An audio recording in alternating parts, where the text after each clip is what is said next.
Hello, everyone. My name is Ellen Thompson-Jennings, and I call myself the Family History Hound. And I'm the owner of Shop the Hound, and I have a blog that's called Hound on the Hunt, where I talk about genealogy, genetic genealogy, and looking after your photographs. So today I would like to talk to you about how I'm saving my genealogy forever. Another hat that I wear is that I am a forever ambassador. So I'd like to tell you a little bit more about how it works for me. So today we're going to go over a few things. We're going to go over what is forever, the guarantee, how I personally use it to organize my genealogy and family history, and also a little bit about Ancestry and my heritage. So what is Forever? Well, Forever is an online cloud-based storage site where you can save, organize, and share your memories for your lifetime plus 100 years. And I know what you're thinking, how can that be possible? And I'll address that in a couple of seconds. Forever was founded in May of 2012 by Glenn Meekum. What's different about Forever versus other cloud-based storage sites is that you don't rent your storage, you actually own it. So you can either pay a one-time lump sum or you can pay a monthly fee for 1 year, and then after that you own it, but you own it. There is no data mining and there is no advertising. So you don't have to worry about companies, about Forever giving the information about where you go on your holidays and that kind of thing. Another thing that Forever does is that they store all of your media at full resolution. There is no compression. So when you're thinking about a storage company, be sure to check and see if to make sure that it's not doing any of those things. So I wanted to talk to you also about the Forever Guarantee, and that's actually what got me interested in becoming a Forever ambassador. Was when I first heard about that they were going to save my photographs for my lifetime plus 100 years. I thought, how is that even possible? And after I did a little bit of research, I found out that they can do that because it's backed up by the Forever Guaranteed Fund. And that fund is very much like what they have at insurance companies or university, and it's an endowment fund where they put money aside and it grows and is able to offer the services that they're promised for years to come. So even if Forever goes out of business, it doesn't matter. That fund will still be there. So now I'd like to give you a little demonstration of how I organize my genealogy and family history. So let's go to Forever. So welcome everyone to my Ellen Shared album, and this is within my Forever account, and I will be posting a link in the notes so that you can check it out further. So within my shared album, I have 7 nested albums. So I have an audio album, a creations album, a family history album, and one for where you can learn more about Forever. There is also a mystery photo album, there's a regular photo album, and there's a video album. So the first thing I'd like to point out is that in the family history album, it says I have 2 nested albums and there's 3 files and it's public. So you have a choice of how you set up your files. You can set them up as public albums, private albums, or you can share them with family and friends by sending them an invitation. So we'll click on family history, and you'll see that within my family history album, I can give a little description of what it's all about. And I also have, so you can see I've got those 2 nested albums, one called Middleborough, one called Thompson. Those are my mother and father's lines. But I can add additional albums at this point. So I could add albums for every family surname that I have. So let's add an album, and we're going to call it Shannon.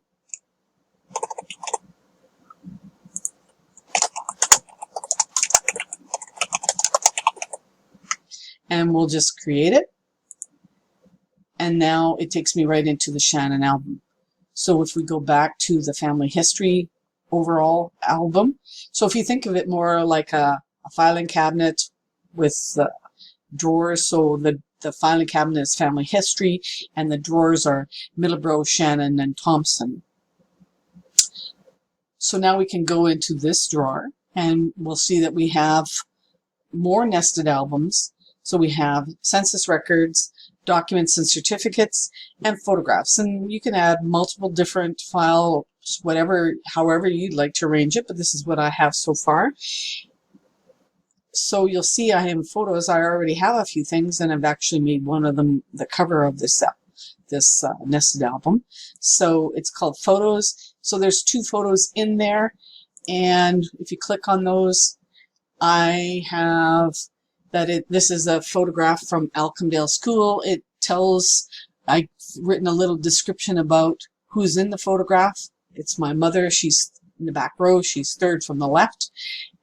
She also has her brother Dick and her other brother Ken. And in the center is her future sister-in-law, Winnie.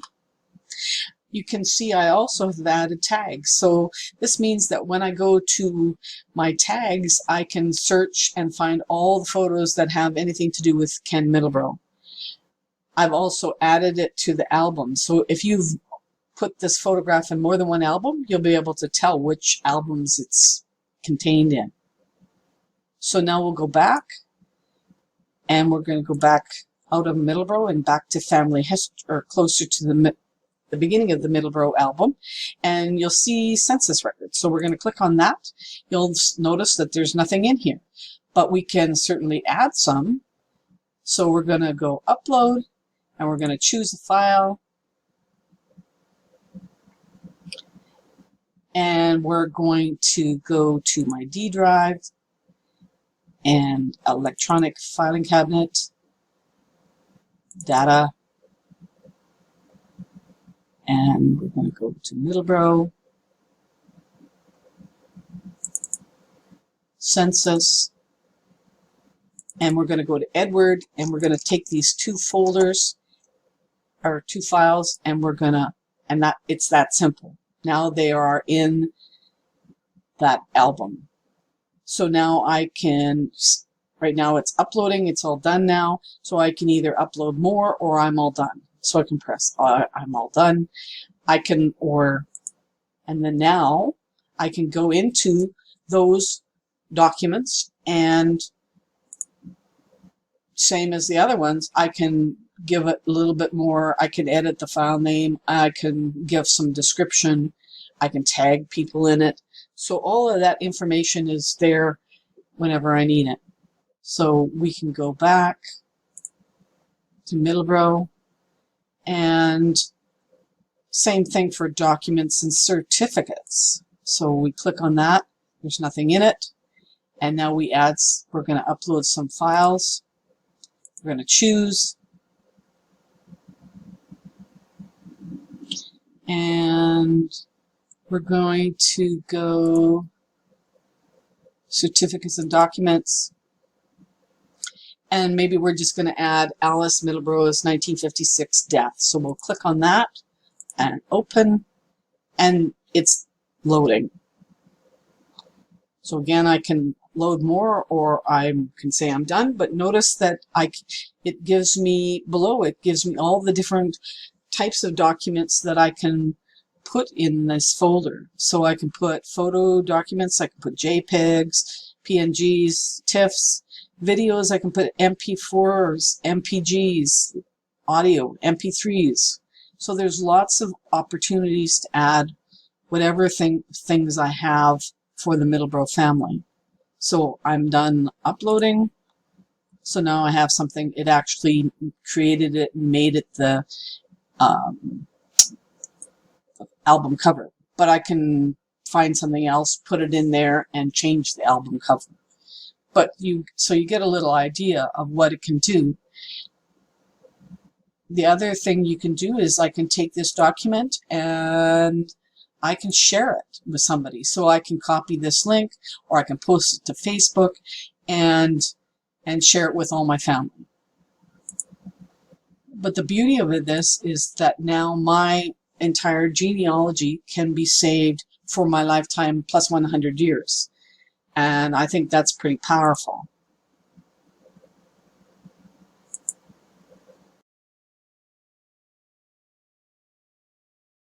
And so as I continue along, I can create more albums and put more things in each of the nested albums. So I hope that gives you a little idea, and maybe it creates some ideas for you for how you can handle your family history and have them.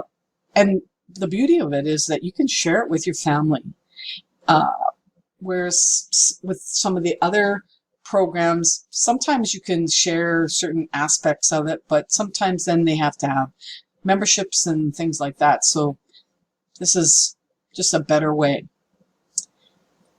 So let's go back to my slideshow and we'll talk about my heritage and ancestry. So welcome back to the slideshow. So on this slide, we're going to talk a little bit about ancestry, my heritage, and this actually applies to Find My Past as well. This is a slide that I got from a friend of mine called Christine Woodcock, who runs a company called Genealogy Tours of Scotland, and there is a link to her company in the notes below. So if you're planning a genealogy trip to Scotland, she's the lady that you need to be talking to.